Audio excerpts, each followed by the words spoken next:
And he had power to give life unto the image of the beast, that the image of the beast should both speak, and cause that as many as would not worship the image of the beast should be killed. Revelation 13:15. And he causeth all, both small and great, rich and poor, free and bond, to receive a mark in their right hand, or in their foreheads. Revelation 13:16. And that no man might buy or sell, save he that had the mark, or the name of the beast, or the number of his name. Revelation 13:17. This is a city in Sweden where microchip implants is all red at the center stage. Dates back to medieval times. Over the centuries, it's witnessed plenty of change, but now there's a whole new sort of evolution going on. I'm here to meet some of the thousands of people in the country who are adapting their own bodies, who are inserting microchips under their skin. It means they may never have to carry a house key, train ticket, or bank card ever again.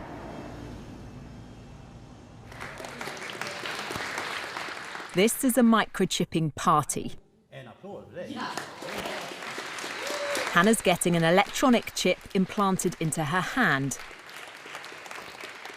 She believes one day we'll all be chipped like her. And that no man might buy or sell, save he that had the mark, or the name of the beast, or the number of his name. Revelation 13:17. Do now. Can I touch it? Yeah, you can feel it there. I feel like this is the future. It's the next big thing that's going to happen. Happy cyborg birthday. Happy cyborg birthday to you. Thank you. Congratulations. But is this sci-fi fantasy or practicality? I want to know why anyone would want to do this. For this teenager, microchips, it seems, are in her DNA. Felicia is my daughter and I'm the father. So you're a microchip family? We will become one now today. Magnus and his daughter Felicia have come here together tonight because they believe this is the future. You're going to have an upgraded dad. Yeah. As they say, it was good being a human, but being a cyborg is better. Didn't feel a thing. It's a quick, simple procedure with potentially huge significance. So you're officially part machine. How does it feel? This is awesome. How cool is that? Good job. Do you think in a few years' time, in a decade perhaps, we'll all have things like this? Yes, of course. I really do think. For around £130, anyone can get a tiny microchip like this inserted just beneath the skin in their hands. I can't help feeling a bit squeamish about it, but maybe I'm just behind the times. So someone might ask, what is the big deal in accepting the chip or not? And he had power to give life unto the image of the beast, that the image of the beast should both speak, and cause that as many as would not worship the image of the beast should be killed. Revelation 13:15. The big deal is that now those with the mark will be under the power of the beast, and he will cause them to worship him or be killed. It's strange, because now I'm a cyborg and it feels pretty cool. The chips in their hands use near-field communication, the same technology that allows you to pay with a contactless credit card. They can be read by a device like a smartphone. So here I've stored my business card on my phone with my details, phone number, email address, other stuff, blood group even. So what's the benefit of that? When I get customers or suppliers at work, they ask for my business card and I say, scan me. Aren't there risks involved in that as well? Couldn't somebody pass you by and take all that information? Yes. Yes, it is in theory possible, but you have to be really, really close. But the main thing I think is that I choose myself what I want to store on this chip. The people I've met so far don't seem to have any concerns about blurring the lines between man and machine. Hannes has made it his mission to convince more of us to get microchipped. He's what's known as a biohacker, someone who wants to improve their body with technology. What's wrong with just having contactless payment cards? We've all got phones, we've all got a set of keys. What's the point? The point is to reduce the hassle of exactly these things. Isn't that just the ultimate laziness?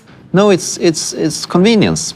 And convenience is a pretty powerful force. I mean, in the morning, every morning, when you stand there, going out your front door, you check your purse or your pockets. Okay, do I have my wallet, my charger, my keys, my phone, all my stuff?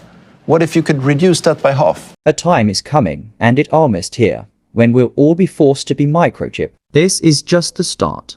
Us all to hack our biology. Microchipping is, he says, just the start.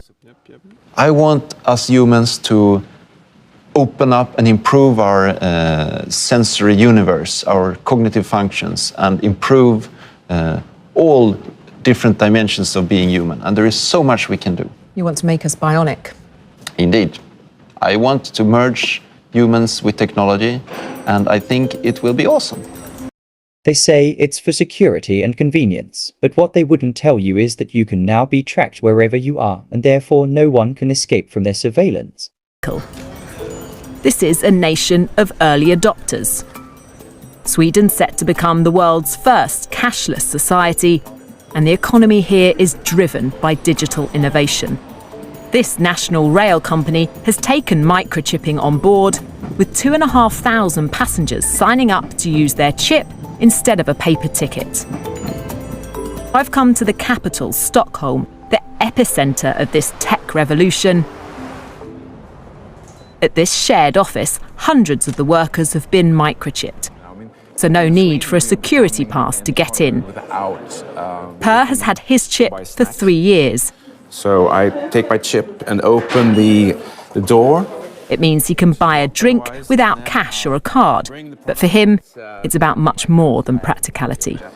Do you enjoy being one of the first, being a pioneer of this technology? Absolutely. A whole bunch of questions come up. Like, is this ethical? Do we want to have that? Or will we be sort of a nation of cyborgs in the future? And what will happen? So a lot of sort of really interesting discussions come out from, talking about the chip. It triggers an ethical debate. Yes. For critics, the biggest future concern is over data protection. As the amount and type of information we store on microchips becomes more advanced, so do the security risks. Ben Libberton, a British scientist working in Sweden, wants to know who will have access to the data stored inside and what they could do with it. So I have the information in my chip now. That's basically just me. If I don't use it for anything, then no one can really get any data on me. But then if I start to use it at work, then work knows when I've interacted with something at work. If I then go to the canteen people know exactly what I've interacted with there. So the wider spread it becomes and the more that we can interact with different things, then our data is being kind of shared and incorporated in lots of different places. The nightmare situation in that case would then be that someone else has access to my health data, and that one day I get a letter through the door that's like an increase in my health insurance premium before I know that there's any problem with my own health. So I think we have to be cautious now in the very early stages to make sure that we're actually controlling how the information is being shared. For now, it seems to me, what the chips can actually do is fairly limited. But the people I've spoken to are convinced that this technology will, one day, change the way we live. That in the future, we will all be chipped.